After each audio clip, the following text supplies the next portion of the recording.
बिहार में ओवैसी के ऐलान ने बढ़ाई महागठबंधन की मुश्किलें। 9 सेकंड न्यूज में अब देख लीजिए चुनाव 2024 को लेकर सियासी हलचल से जुड़ी खबरें। बिहार में ओवैसी की चुनौती, ठोकेंगे चुनावी ताल। 13 सीट पर एआईएमआईएम बिहार से लड़ेगी चुनाव। बिहार एआईएमआईएम अध्यक्ष और विधायक अख्तरुल ईमान ने कहा किशनगंज से वे खुद लड़ेंगे चुनाव। बीजेपी नेता संजय मयूख का मीसा भारती पर निशाना, कहा वे जिस सरकार के आने की बात कर रही वो एक ख्वाब है जो कभी हकीकत में तब्दील नहीं होगा, क्योंकि समझ चुकी है देश की जनता।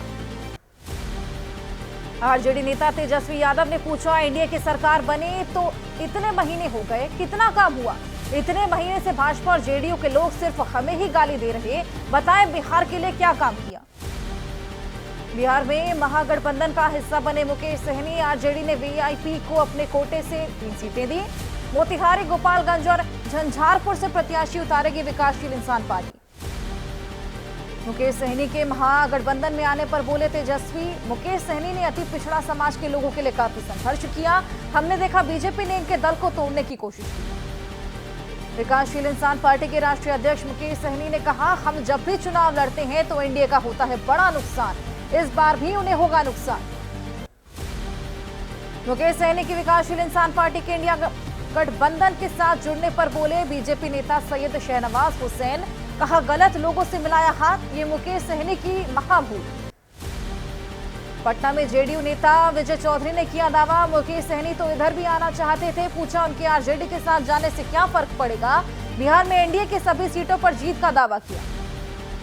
बिहार बीजेपी ने चुनाव आयोग आरजेडी प्रत्याशी रोहिणी आचार्य की शिकायत की, कहा राबड़ी देवी के सुरक्षा कर्मियों का इस्तेमाल कर रहे रोहिणी, जो आचार संहिता का उल्लंघन। पूर्णिया में भाषण देते रो पड़े पप्पू यादव, कहा 14 दिन से मुझे टॉर्चर किया गया, कांग्रेस पर दबाव बनाया, पहले मेरी पार्टी खत्म की, फिर मुझे खत्म करने की कोशिश की गई। अमरोहा लोकसभा सीट से इंडिया गठबंधन के प्रत्याशी दानिश अली ने कहा दूसरे चरण में होना है मतदान, जनता बेसब्री से कर रही 26 अप्रैल का इंतजार, कहा बीजेपी के कुशासन से मुक्ति चाहती है जनता। अमरोहा में कांग्रेस प्रत्याशी दानिश का विरोध करने का वीडियो वायरल, अपनी टीम के साथ नौगांव तहसील में पहुंचे दानिश, विरोध के दौरान मौके पर बने हंगामे जैसे हालात। हिसार में ग्रामीणों और किसानों ने रोका पूर्व मुख्यमंत्री दुष्यंत चौटाला का काफिला, लोगों के विरोध के चलते अपनी गाड़ी छोड़ दूसरी गाड़ी में बैठकर निकले दुष्यंत। टिकट कटने पर बागपत में झलका सत्यपाल सिंह का दर्द, रैली में कहा उन हजारों लोगों को धन्यवाद जिन्होंने मेरी और पार्टी के साथ खड़े होने के लिए गालियां डंडे खाए पर साथ नहीं छोड़ा। लोकसभा चुनावों के लिए आप में झोंकी ताकत, आज पंजाब के मुख्यमंत्री भगवंत मान मोगा और जालंधर में पार्टी कार्यकर्ताओं को संबोधित करेंगे। राजस्थान के शिक्षा मंत्री मदन दिलावर ने कांग्रेस को बताया केसरिया विरोधी, कहा शिवाजी महाराणा और केसरिया विरोधी कांग्रेस को हिंद महासागर में फेंक दो। दक्षिण गोवा से बीजेपी उम्मीदवार पल्लवी डेम्पो के खिलाफ एकजुट विपक्ष, कांग्रेस आप पर गोवा फॉरवर्ड पार्टी का दावा, उद्योगपति श्रीनिवास की पत्नी होने की वजह से मिला टिकट। कैथल में इलेक्शन कमीशन की वेबसाइट हैक होने की साइबर थाने में एफआईआर, 5 कर्मचारी सस्पेंड। आम आदमी पार्टी ने 2 बार मांगी रैली की परमिशन, गाली देकर नहीं दी गई इजाजत। चुनावी बिसात पर मचा घमासान, टिकट कटने से प्रत्याशी परेशान। 9 सेकंड में देख लीजिए राजनीति से जुड़ी खबरें। मेरठ से अतुल प्रधान का टिकट कटा, समाजवादी पार्टी ने सुनीता वर्मा को प्रत्याशी बनाया। अतुल प्रधान बोले पार्टी का जो आदेश होगा मानूंगा। मुरादाबाद से एसपी प्रत्याशी रुचि वीरा और सिटी मजिस्ट्रेट के बीच जोरदार बहस, पुलिसकर्मियों से उलझी। अलविदा जुम्मे पर जामा मस्जिद के बाहर लोगों से मिलने पहुंची थी रुचि वीरा। अलीगढ़ में जनसभा के दौरान बोले मुख्यमंत्री योगी, कहा उपद्रव के लिए जाने जाने वाले उत्तर प्रदेश बना उत्सव प्रदेश। परिवारवाद पर सीएम योगी ने बोला हमला।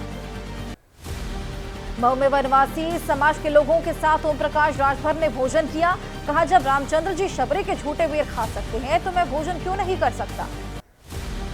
टिकट कटने के बाद पहली बार मीडिया के सामने आए पूर्व केंद्रीय मंत्री और सांसद संतोष गंगवार, कहा बरेली में होगी बड़ी जीत, अब की बार 400 पार। महाराष्ट्र के शिवाजी नगर में पानी की समस्या को लेकर लोगों में नाराजगी, कहा पानी नहीं तो वोट नहीं, चुनाव बहिष्कार की चेतावनी। चुनाव से पहले महोबा के ग्रामीणों ने नाराजगी जताई, रोड नहीं तो वोट नहीं का नारा दिया, जनप्रतिनिधियों पर लगाया मांगों की अनदेखी का आरोप। पूर्व क्रिकेटर और पश्चिम बंगाल के मुर्शिदाबाद से टीएमसी उम्मीदवार यूसुफ पठान ने कहा, अब खेल के मैदान से राजनीति में उतरकर लोगों की सेवा करूंगा। झारखंड के दुमका से बीजेपी प्रत्याशी सीता सोरेन ने फिर उठाई अपने पति दुर्गा सोरेन की मौत की जांच की मांग। कहा, जेएमएम ने हर बार की मुद्दे की अनदेखी। लालू यादव के बड़े बेटे और आरजेडी नेता तेज प्रताप यादव ने घर जाकर सुशील कुमार मोदी से मुलाकात की, तबीयत के बारे में जानकारी।